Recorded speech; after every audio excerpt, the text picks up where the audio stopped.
అసలు ఈ మెంతి కూరని ఇలా చేసుకున్నారంటే ఎప్పుడు ఇలాగే చేసుకోవాలనిపిస్తుంది. ఇవాళ ఎంతో టేస్టీగా ఉండే మేతి మటర్ మలాయ్ ఎలా చేయాలో చూపిస్తాను.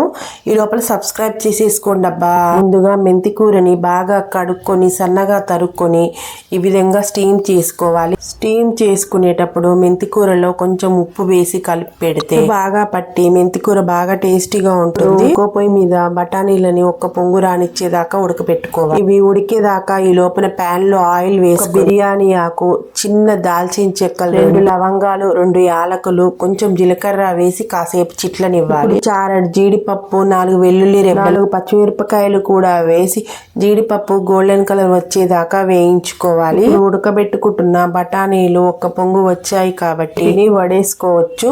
మెంతి కూర కూడా మగ్గిపోయింది కాబట్టి ఇవి కూడా తీసేసుకోవచ్చు. ఈ బఠానీలలో నీరు మొత్తం పోయేదాకా వడేసి పెట్టుకోవాలి. ఎక్కువైనప్పటికీ రెస్టారెంట్ స్టైల్లో ఈ కర్రీని ఇంట్లోనే చేసుకోవచ్చు.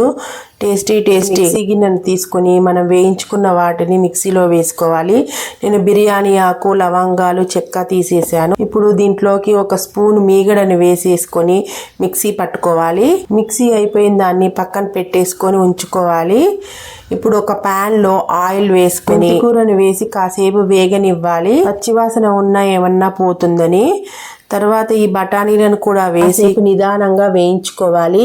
ఎందుకంటే ఫ్రై అయితే టేస్ట్ బాగా వస్తుంది. మనం మిక్సీ పట్టుకున్న మీగడ, ఉప్పు, కొంచెం గరం మసాలా బాగా కలుపుకోవాలి. నాకు కొంచెం మెంతి కూర ఉంది కాబట్టి కొంచెమే చేశాను. మెంతి కూర ఎంత ఎక్కువ ఉంటే అంత బాగుంటుంది. మీగడ కూడా ఎక్కువగానే ఉంటే టేస్టీగా ఉంటుంది. నేను మిగిలిన మీగడ కూడా వేసేసాను. ఇప్పుడు మూత పెట్టేసి కాసేపు ఉంచుకొని మీగడలో ఉండే పచ్చి వాసన పోతుంది.